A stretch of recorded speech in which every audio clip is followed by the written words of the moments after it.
Selamat malam para netizen dimanapun kita berada. Salam inspirasi bagi kita semua. Ini agak menarik begitu kan ya. Demi ya jegal Anies Baswedan ya, Muldoko kembali mau begal Demokrat. Benarkah seperti itu begitu kan ya? Katanya sudah mengajukan PK begitu kan ya. Tetapi perlu diingat bahwa ya Partai Demokrat itu ya besutan Pak SBY ya sampai hari ini Pak SBY tidak pernah ikut-ikutan terkait dengan apa yang disampaikan oleh Muldoko begitu. Nah, kenapa Muldoko kok mau kembali ya begal Demokrat? Ada apa begitu kan ya? Apakah ini pendirinya adalah Muldoko atau Pak SBY begitu kan? Itu kan yang menjadi pertanyaan dasar begitu. Jelas bahwa ya muncul dari tajuk politik ini demi jegal Anies Baswedan. Benarkah seperti itu? Mari kita baca terlebih dahulu komentar-komentar netizen seperti ini. Ini komentar-komentar netizen ya, kali ini mungkin pembegalan akan berhasil karena memiliki persiapan lebih matang. Salah satunya ya mungkin senjata pemungkasnya adalah memakai kekuasaan ya seperti ya terjadi dalam kasus pembantaian Kanjuruhan yang menyalahkan angin. Ada apa begitu kan ya ini? Pengajuan PK untuk ambil alih PD belum menjadi opsi terakhir untuk usaha pertahankan kekuasaan. Ini bagian dari ya plan ya yang sudah disiapkan setelah beberapa opsi gagal. Opsi yang paling akhir menurut saya akan tercipta kondisi chaos ya sehingga ada alasan kuat bagi rezim untuk tetap berkuasa. Wow. Awalnya mengharapkan KPU mampu untuk menjalankan misi penundaan pemilu tapi faktanya gagal. Malah ketua KPU dapat dukungan dari DKPP ya atau sebagian besar rakyat masih apatis ya terhadap sikon negara Indonesia yang mereka akan berkuasa. Ini agak menarik juga ternyata begitu ya. Kalau memang ini benar ya wallahualam apakah seperti itu begitu kan ya. Ini kan agak aneh bagi kita begitu kan. Kenapa kok direbutlah kembali begitu ya. Dan bahkan di sini ya disebutkan ya segala cara dilakukan untuk menghambat Anies ya. Ya, apakah itu ya menakutkan Anies sampai harus dihambat ya dengan segala cara termasuk menggunakan cara yang memalukan. Bahkan di sini disebutkan ya Allah lindungilah ya yang benar ini. Bisa dibayangkan kalau jalur konstitusi sudah tidak bisa diandalkan, apakah yang terjadi tentu sangat parah. Ini ada pro dan kontra. Banyak sekali begitu kan kritikan-kritikan yang kemudian seolah-olah seolah-olah apakah Muldoko yang salah atau AHY begitu kan. Jadi melihat realitas dan perkembangan hari ini, menurut saya pribadi langkah konstitusi, langkah dari Partai Demokrat sendiri tidak bisa itu diambil oleh siapapun begitu kan. Mungkin sudah ADART-nya di situ begitu. Ini bisa dibayangkan kalau jalur konstitusi sudah tidak bisa diandalkan, apakah yang terjadi? Tentu sangat parah ini. Buat apa ya tersiasat zolim kalau Tuhan kita menghentikan detak jantung dan nafas kita? Wah, pokoknya kudu berkuasa lagi. Semoga para hakim MA memegang teguh kebenaran dan keadilan, tidak mudah diintervensi oleh penguasa. Wah, ini agak berat begitu ya. Kalau nggak punya tujuan tertentu ya kenapa nggak buat partai sendiri baru saja, secara pasti akan dipermudah ya, karena buat partai baru itu belum tentu lolos begitu kan. Buat partai baru uangnya banyak begitu, harus uang banyak begitu kan ya. Ya pada akhirnya harus tokoh ya seperti Muldoko. Ya pada hakikatnya mungkin di masyarakat mungkin ada percaya dan ada yang tidak begitu kan. Ini nih yang seharusnya kita amati begitu kan ya. Walaupun misalnya Partai Demokrat diambil oleh Muldoko lalu kemudian Muldoko berkuasa di situ, apakah rakyat masih percaya terhadap itu? Kan itu yang menjadi pertanyaan hari ini begitu kan ya.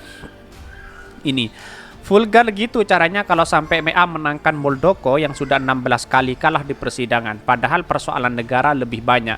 Skandal 349 triliun diungkap oleh menterinya Jokowi sendiri. Gagal Piala Dunia U20. Lagi-lagi ya, kilang Pertamina terbakar. Mau hadapi lebaran ya, mendiang KSP fokus bantu presiden. Betul juga begitu ya.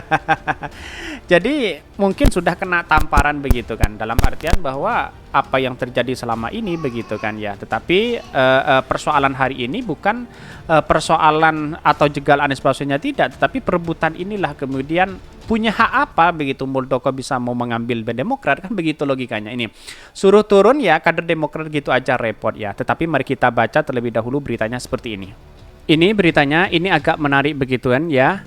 Demi jegal Anies Baswedan, Muldoko kembali mau begal Demokrat. Benarkah seperti itu? Ini kembali ya dari tajuk politik ya.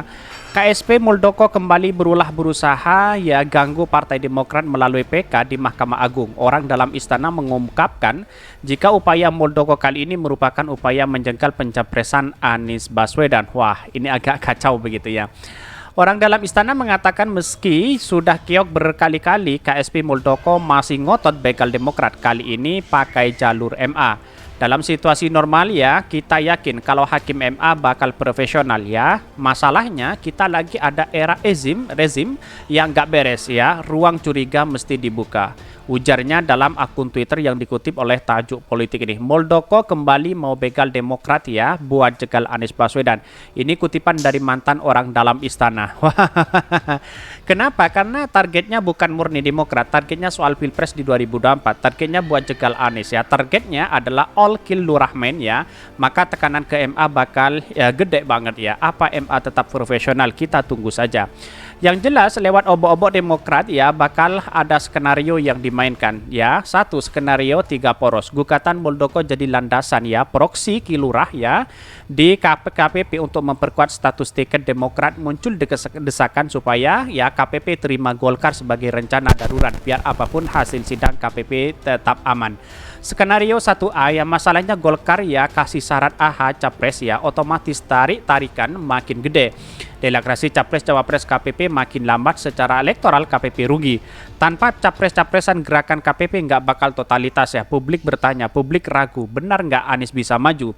Skenario 1B ya, kalau KPP bersandra ya gara-gara tiket Demokrat dibegal, otomatis AHY punya peluang besar ya. Masalahnya elektabilitas AHY rendah, stigmanya orang kilurah ya. Jadi apa bedanya KPP sama poros pro pemerintah? Gara-gara ini otomatis kalangan perubahan bakal ragu memilih Anies ya. Tapi menurutnya untuk skenario ya 1A atau 1B efeknya sama. Solidaritas KPP dan kalangan pro perubahan terganggu, langkah selanjutnya tinggal operasi media, spin doktor, kaum buzzer buat ya degradasi KPP dan Anies habis-habisan. Endingnya lembaga survei muncul buat konfirmasi kalau elektabilitas Anies mungkin lama ya, mungkin anjlok ya. Kalau simulasi Anies ya dengan capres ya entah siapa, ambiar ya opini yang dibangun. Anies nggak mungkin menang, kita sama-sama paham kalau orang Indonesia cenderung memilih bakal yang menang habis-habisan sudahnya, ujarnya.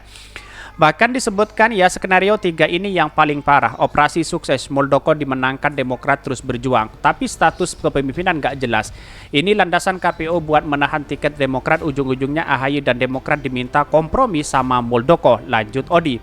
Dirinya lalu mengingatkan pilkada ketika kandidat Golkar mesti dapat rekomendasi dari Abu Rizal Bakri dan Agung Laksono, yakin Muldoko mau kasih rekomendasi ke Anies. Yang paling buruk ya KPP akhirnya bubar, Nasdem merapat ke poros Ganjar, sementara PKS ya terpaksa ke poros Prabowo ya. Pilpres kita balik ke 2024 ya, 2 poros lagi. Kalau sudah begini ya lagi-lagi kilurah yang menang tukasnya. Tapi gue sih nggak yakin bakal sampai ke skenario 3. Secara publik sudah paham kalau Muldoko itu ya begal partai. Partainya Muldoko ditolak Kemenkumham, gugatannya ditolak pengadilan. Lah kok bisa menang di MA? Gila aja ini. Kalau sampai Muldoko si begal partai menang di MA, waduh, kalau sudah begini SBY ya bareng rakyat yang mencintai demokrasi ya bisa-bisa juga turun ke jalanan. Kalau mantan presiden sudah turun ke jalanan itu artinya sudah gawat darurat. Indonesia bakal jadi sorotan dunia, ujarnya.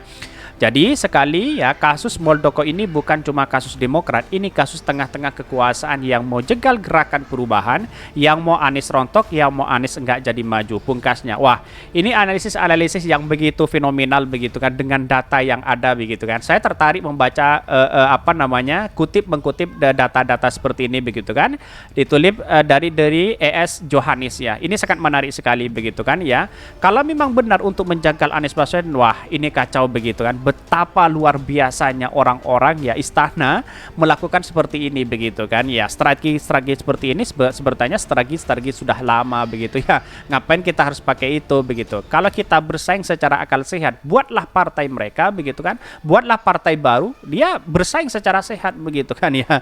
Pak SBY sudah dari dulu ya bagaimana caranya mengelola Partai Demokrat begitu kan sampai maju sampai sekarang tahu-taunya mau dirampok begitu ya. Bisa saja seperti itu begitu. Oke, mau gitu saja mungkin itu yang kami sampaikan. Tonton terus channel Honari Podcast Rakyat ini karena ada berita-berita menarik dan viral setiap harinya. Salam para netizen, salam inspirasi bagi kita semua. Jangan lupa di subscribe channel YouTube Honari Podcast Rakyat ini.